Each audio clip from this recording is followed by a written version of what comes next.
कुछ व्यक्ति सट्टा लगाते हैं, तब भी उनकी किस्मत में मांगना था, और 10-20 साल बाद भी देखता हूं मैं, तब भी उनकी किस्मत में वही मांगना आ रहा है। तो उन्होंने अपने में इम्प्रूव क्या किया, तो उसमें तो जो तेज दिमाग वाला होगा ना वो भी चकरा जाएगा, क्योंकि 3-3 साल के अंदर इसके अंदर मूवमेंट आ रहे हैं। और ये 4 रुपये 15 पैसे पे गया, तो अब वहाँ पर जब दोबारा से ये 1-1.5 रुपये में आकर 4 रुपये 15 पैसे जाएगा तो क्या होगा, फिर निवेश धीरे धीरे बढ़ेगा। तो यहाँ से आप ये चीज़ समझिए, ये तो 24 जुलाई में, तो यानी करीब करीब आपको देखा तो 3 साल का गैप है, और 3 साल के अंदर जब जब ये शेयर ऊपर बढ़ा होगा, जब ये 2021 में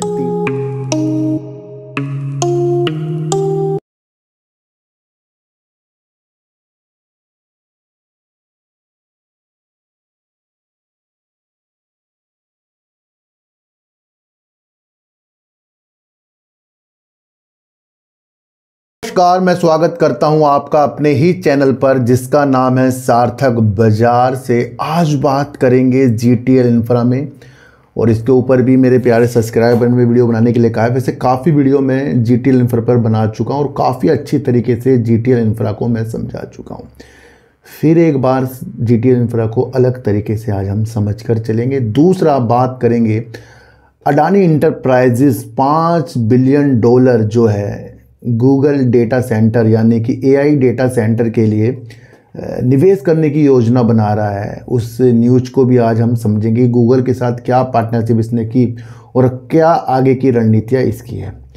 इनकी बात करने से पहले थोड़ा सा मैं आपको एक चीज़ बता दूं। अभी मैं यात्रा पे, जिस टाइम ये आप वीडियो देख रहे होंगे इस टाइम मैं यात्रा में होऊंगा, और कल मैंने आपके लिए यानी कि मंडे के दिन आपके लिए पीसी ज्वेलर के ऊपर वीडियो बनाई है। उसके लिए भी किसी मेरे प्यारे सब्सक्राइबर ने वीडियो बनाने के लिए कहा था, उसको भी मैंने आपको काफ़ी अलग तरीके से समझाया है, वो वीडियो भी आप देख लेना।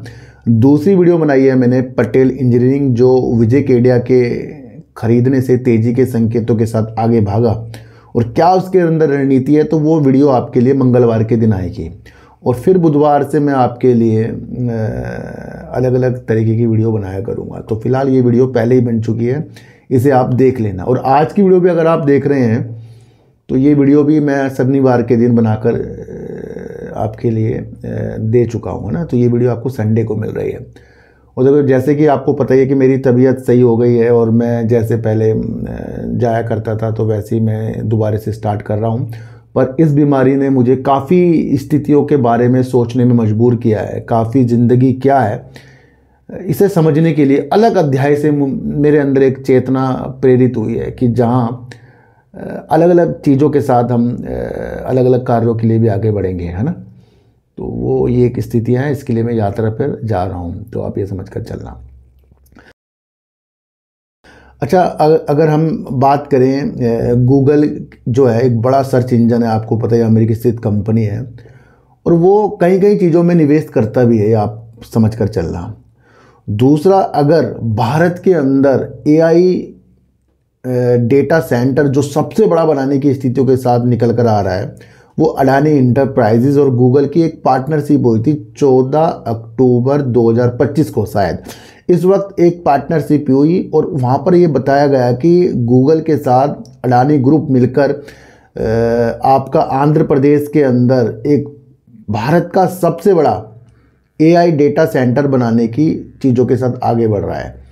तो उस वक्त तो पता नहीं था भैया कितना इसके अंदर निवेश होगा, क्या क्या चीज़ें होंगी। तो एक न्यूज़ निकल कर आ रही है, इस न्यूज़ को अगर आप समझे तो गूगल की एक महत्वाकांक्षी योजना है एआई डेटा हब बनाने का। वो कहाँ पर है, वो है आंध्र प्रदेश में। करीब करीब $15 बिलियन उसके ऊपर निवेश होगा।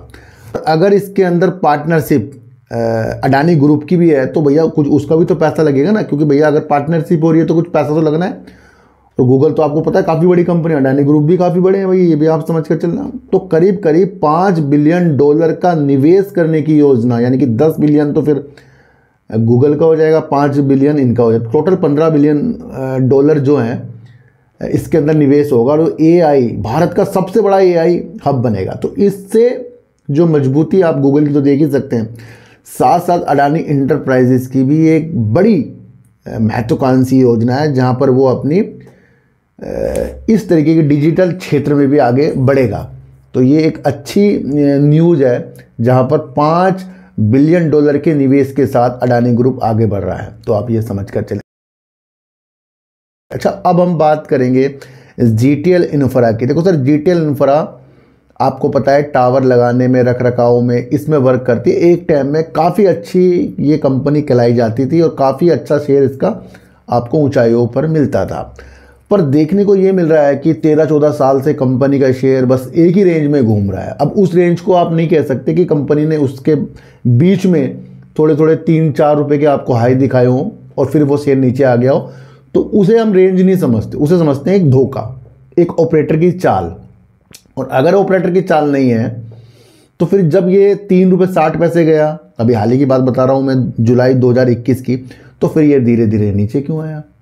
फिर उसके 3 साल बाद जुलाई 2024 में, जुलाई में ही ये शेयर ₹4.15 तक का हाई इसने लगाया।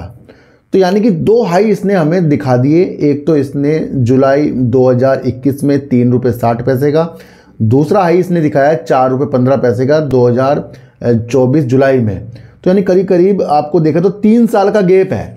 और 3 साल के अंदर जब ये शेयर ऊपर बढ़ा होगा, जब ये 2021 में 360 तक गया होगा, तो वहाँ पर कुछ निवेश इसके अंदर छोटे इन्वेस्टरों का जरूर लगा होगा। फिर क्या हुआ? फिर उसमें 3 साल और रोना पड़ा होगा और वहाँ पर काफ़ी लोग लॉस बुक करके भी गए होंगे। देखने में लगता है ₹1, ₹2, ₹3 का शेयर। फिर इस शेयर ने दोबारा एक अंगड़ाई भरी और ये ₹4.15 पे गया। तो अब वहाँ पर जब दोबारा से ये ₹1-1.5 में आकर ₹4.15 जाएगा तो क्या होगा? फिर निवेश धीरे धीरे बढ़ेगा। तो यहाँ से आप ये चीज़ समझिए, ये तो धोखे वाले शेयर हैं। ये वो शेयर नहीं है जो आपको करोड़पति करेंगे। बीच में अगर इसके अंदर कुछ ऐसी न्यूज़ तो इसके अंदर देखने को मिलती नहीं, या फिर कुछ ऐसी ऑपरेटर की चीज़ें हो जाए तो ये 4 को भी पार कर देगा।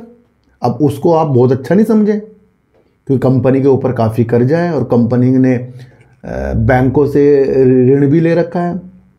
तो दूसरा, अगर ये कंपनी कभी दिवालिया हुई तो ये जो DIs इसके अंदर इतने बड़े बनकर बैठे हैं, तो सबसे पहले यही इस कंपनी को दिवालिया करके जाएंगे। ये आप समझ कर चलना। इसके अंदर एक प्राइवेट बैंक भी है, LIC भी है, और काफ़ी सरकारी बैंक भी इसके अंदर, जिसको इसने कर्जा दे रखा है। तो ये आप समझ कर चले। जो शेयर 10-15 साल से एक ही रेंज में मिल रहा हो आपको, और बीच बीच में आपको करतब दिखाता हो, फिर लोगों को फंसाता हो, तो उसमें तो जो तेज दिमाग वाला होगा ना, वो भी चकरा जाएगा। क्योंकि 3-3 साल के अंदर इसके अंदर मूवमेंट आ रहे हैं।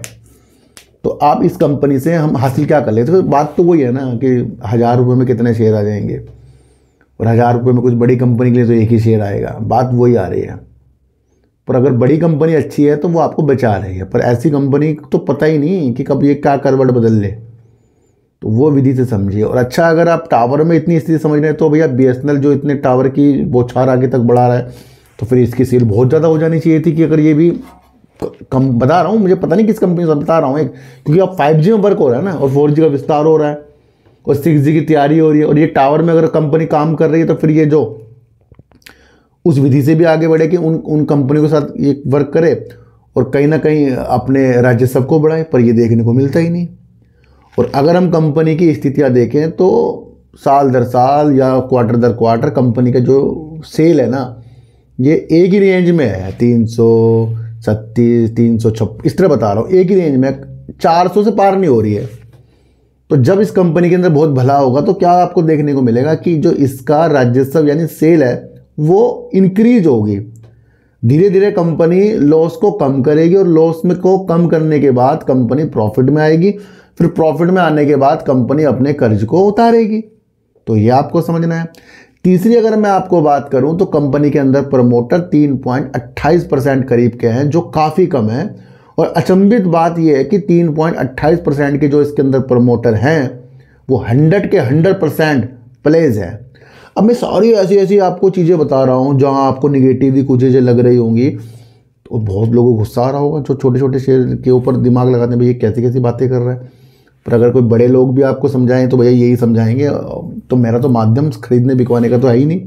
जो चीज़ दिख रही है वो आपको भी दिख रही होगी, पर उसको आपको भली भांति भापना है। मेरा तो आपको एक माध्यम है, आपको उससे आगाह करना कि चीज़ें आगे जाकर हो कैसे सकती हैं, और क्या हम एक ही शेयर के अंदर इन्वॉल्व होकर और अच्छे शेयरों को छोड़ दें, या एक ही शेयर के अंदर इन्वॉल्व होकर अपनी पूरी लाइफ को ऐसे चीज़ों के साथ लगा दें जहां हम पनप नहीं रहे। देखो सर, अगर कोई व्यक्ति 1 साल पहले भी ऐसी था और 10 साल पहले भी ऐसी है, तो वो उसने करा ही क्या है फिर। कुछ व्यक्ति सट्टा लगाते हैं, तब भी उनकी किस्मत में मांगना था, और 10-20 साल बाद भी देखता हूं मैं, तब भी उनकी किस्मत में वही मांगना आ रहा है।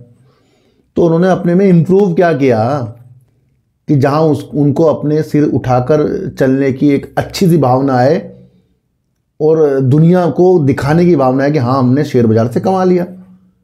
और जब हम कुछ कमा ही नहीं रहे हैं, सबसे बड़ी बात तो चाहे कमाओ ना, पैसा तो बचाओ, या फिर अच्छी चीज़ों के अंदर इन्वेस्टमेंट करो तो लंबे समय के लिए, ताकि आपको डिविडेंड आए। तो सर उठाकर अगर जीना है तो सट्टों से दूर हमें रहना पड़ेगा। तो इम्प्रूव सबसे बड़ी चीज़ होती है, चाहे वो लाइफ हो चाहे वो शेयर बाजार हो। तो इसके अंदर क्या देखना है, कर्ज को कम करना, लॉस से प्रॉफिट में आना, सेल को ज़्यादा बढ़ाना, टावर के टावर कहीं कहीं लगाना और कंपनियों से अच्छे खासे ऑर्डर भी मिलना। तो वो इसकी अच्छी एक नीति हो गई ना, तो वो मैंने आपको समझाया। अच्छा, कंपनी का फंडामेंटल भी चलो धीरे धीरे समझ के ही चल लेते हैं हम, है ना। तो अगर हम कंपनी का फंडामेंटल चेक करेंगे तो कंपनी का अगर हम मार्केट कैप ही देखें तो कंपनी का मार्केट कैप देखने को मिल रहा है करीब करीब आपको इतना, और करंट प्राइस करीब करीब 1.5 रुपये करीब मिल रहा है। हाई अगर देखें तो 2.5 रुपये करीब था, और लो अगर देखें तो 1-1.25 रुपये करीब का इसका है। बाकी चीज़ सारी नेगेटिव देखने को मिल रही है। इधर अगर हम देखें 3% करीब के प्रमोटर हैं, वो भी होल्डिंग उन्होंने गिरवी रखी है 100%। 7वें नंबर की ये कंपनी आती है, तो ये भी आप समझ कर चलना कि भाई जिस सेक्टर में वर्क कर रही है। सितंबर 2024 में कंपनी ने 336 करोड़ की सेल कर दी थी। फिर कंपनी के अंदर एक स्थिति आई तो कंपनी ने अपनी सेल को बढ़ाया, फिर और सेल को कम किया, फिर अब इस बार कंपनी सितंबर 2025 में 356 करोड़ की सेल कर दी और 193 करोड़ लॉस किया। कंपनी लॉस में चल रही है और कंपनी की सेल ना भैया 400 के पार ही नहीं हो रही है। तो ये आपको एक ध्यान रखना पड़ेगा। रिजर्व अगर हम देखें तो 19,196 करोड़, वो भी माइनस में चल रहा है। उधार कंपनी में 3,429 करोड़ का है। कैश फ्लो अगर हम कंपनी का देखें तो कंपनी का कैश फ्लो यहाँ देखने को मिल रहा है अच्छा। क्यों, मार्च 2025 में कंपनी अपनी ऑपरेटिंग एक्टिविटी से पैसा लगाया, अच्छा खासा लगाया, जो 635 करोड़ है। जो चीज़ अच्छी होगी हम अच्छी बताएंगे। और इन्वेस्टिंग में भी कंपनी पैसा लगाया जो 37 करोड़ का है, और कंपनी ने अपने उधार को भी उतारा है जो 255 करोड़ का है।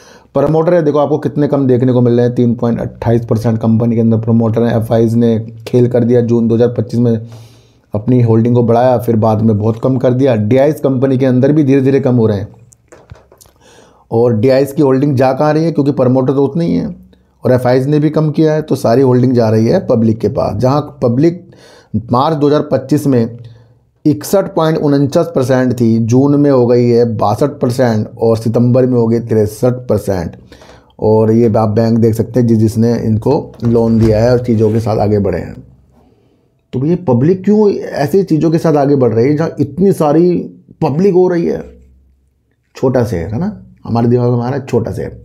तो परिभाषा चेंज करनी पड़ेगी हमें अपने इन्वेस्टमेंट की। जिस दिन अपने इन्वेस्टमेंट की हमने परिभाषा चेंज नहीं की तो भैया ये उलझने वाली स्थिति हमारे साथ फिर आती रहेगी। मैं आपको इतनी से एक बात बता दूं। आज की वीडियो आपको कैसे लगी एक बार मुझे ज़रूर बताना। न्यूज बेस्ड वीडियो है, फंडामेंटल चेक करके वीडियो बनाई है। कोई ऐसी स्थितियां नहीं है जो मैं आपको कहूँ कि भैया इसे बेचो खरीदो। आपको स्थितियाँ समझनी है, क्योंकि आपकी स्थितियाँ आपके सामने आ रही है। अपनी एनालिसिस को सबसे आगे करना है। कोई भी आपको शेयर को खरीदवा बिकवा बिल्कुल भी ना सके। मैं आपको इतनी से एक बात बता दूँ। तो सर मेरा कोई टेलीग्राम कोई व्हाट्सएप ग्रुप नहीं है और ना ही आज तक मैंने बनाया। तो सर चीटी को आटा दीजिए, गाय को रोटी दीजिए और अपने बच्चों को ज़्यादा से ज़्यादा प्यार कीजिए, क्योंकि बच्चे ही आपकी मासूमियत से किस्मत पलटेंगे। तो फिर मिलेंगे आपसे नई वीडियो के साथ, जब तक के लिए नमस्कार।